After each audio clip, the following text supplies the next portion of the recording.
Succeeding in life is not usual. It's unusual. You need to develop some unusual habits to earn the outstanding rewards. A friend of mine said, a standard education will get you standard results. You want a lot more than standard results? You need to become a lot more than a standard person. You have to act and decide simultaneously. So what does that do? You see, that puts up a very curious problem, which in its own turn becomes a bind. This is true likewise of any sort of shooting, pistol shooting as well.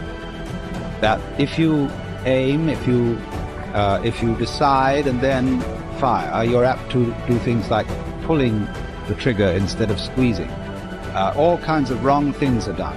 And you're always a moment too late if you decide first. To try and act quickly enough so that you overtake the preliminary decision. To try not to decide first.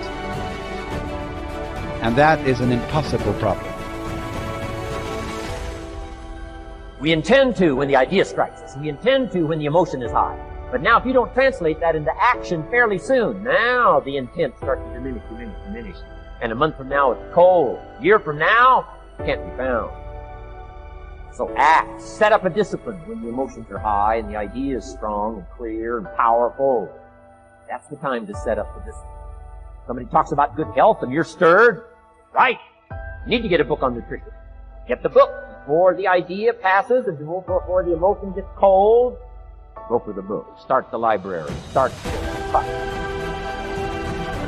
And you know you ought to do this. You really want to do this, but you don't know why you haven't done it. Now, first of all, we know that this is not easy, because in order to begin to reinvent your life, you've got to make a conscious, deliberate, determined effort.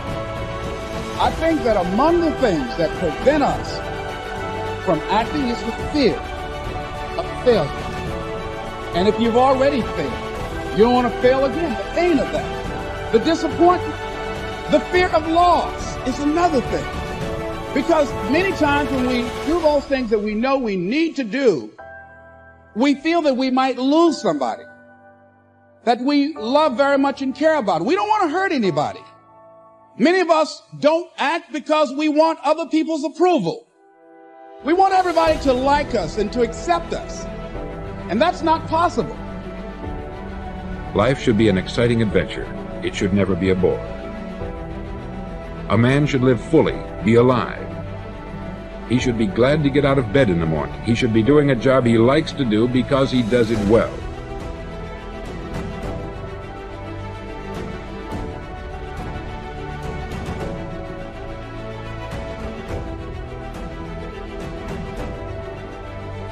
The fifth law of happiness is the law of expression, which states that whatever is expressed is impressed, and whatever is impressed is expressed. Whatever you say, either to yourself or out loud, is impressed into your subconscious mind. And whatever is impressed into your subconscious mind will ultimately be expressed in your thoughts, your feelings, your conversation, and your actions. The more emotion that you use to express any thought or idea, the more deeply it will be impressed into your subconscious mind, and the more rapidly it will be re-expressed in your life. Whatever you say with conviction triggers thoughts, ideas, and actions consistent with those words, so be sure to pick your words carefully. When you think of a challenge or a goal, and you repeat to yourself the words, "I can do it, I can do it, I can do it," you trigger all kinds of feelings and actions that propel you forward toward doing the things that will enable you to achieve the goal. The sixth law of happiness is the law of reversibility. It states that just as your feelings determine your actions also determine your feelings. This is a remarkable and powerful law that says that even if you don't feel a particular way, such as self-confident or happy, if you act as if or pretend that you have the feelings already, the actions themselves will have a backflow effect and generate the emotions consistent with them. When you act in a certain way, the actions themselves trigger thoughts, images, feelings, and attitudes that are consistent with those actions. You can, in effect, control much of the content of your mental and emotional life simply by moving your body in such a way that it's consistent with the way in which you wish to think and feel. The seventh law of happiness is the law of visualization, which states that ideas and images tend to awaken emotions and feelings that correspond to them. When you create clear mental pictures of yourself as happy, positive, and optimistic, these mental pictures will trigger feelings and actions that actually lead to your being happy, positive, and optimistic.